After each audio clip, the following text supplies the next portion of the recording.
It strikes me that in the conversations around recruiting and retention and officer morale in law enforcement that we hear typically engaged in, there's something that I believe is woefully absent from that conversation, which is the noble history of American policing. G.K. Chesterton, some 100 years ago, talked about this concept that's come to be referred to as Chesterton's fence. The idea basically being that when you come across a fence in the middle of a field, before you tear it down, you should probably figure out why it was put there and what purpose it may serve. Now, tell me that's not applicable to law enforcement in American society over the last few years. This idea that we have these men and women that have firearms, that have badges, that are being dispatched to calls, that are bothering people, they're always around. Why do we have so many of them? What do we need them for? Shouldn't we just get rid of this? And I'm sure that no one will notice. As if you didn't have generations of thinkers, generations of people that cared about our society, that cared about our communities, as if you didn't have generations of law enforcement professionals working hard, imperfectly certainly, but working hard and working in a positive direction towards doing a better job of maintaining the peace, of maintaining order, of minimizing crime and disorder in communities across the country. One of those things that you don't notice until it's gone.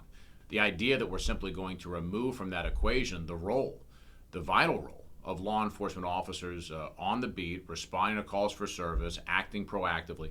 The idea that we're going to forget about the sacrifices made oftentimes for strangers by law enforcement officers across the country.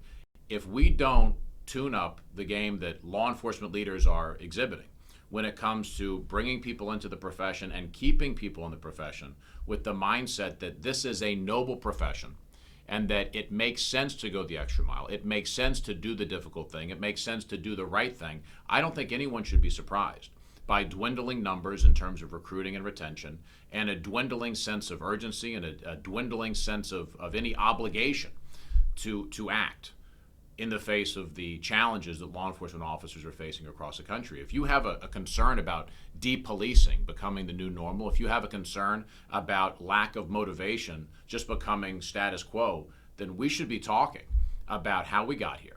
And not just in the last few years, not just since 2020 and not just since 2014 and Ferguson, but we need to look more big picture.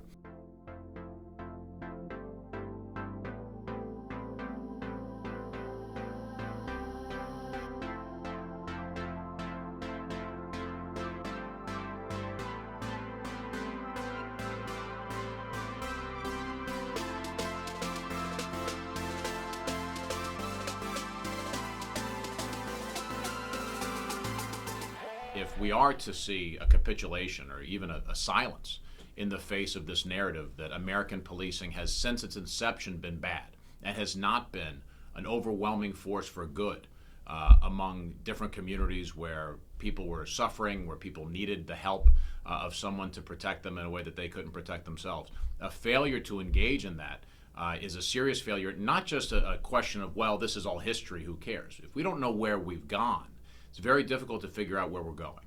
And if we allow the institution of law enforcement in America, if we allow your department, your agency, to be publicly flogged, to be characterized, mischaracterized, as being defined by its worst moments, it shouldn't come as a shock that we're seeing those same agencies and that same profession struggling mightily to find people willing to raise their right hand and enter into that line of work.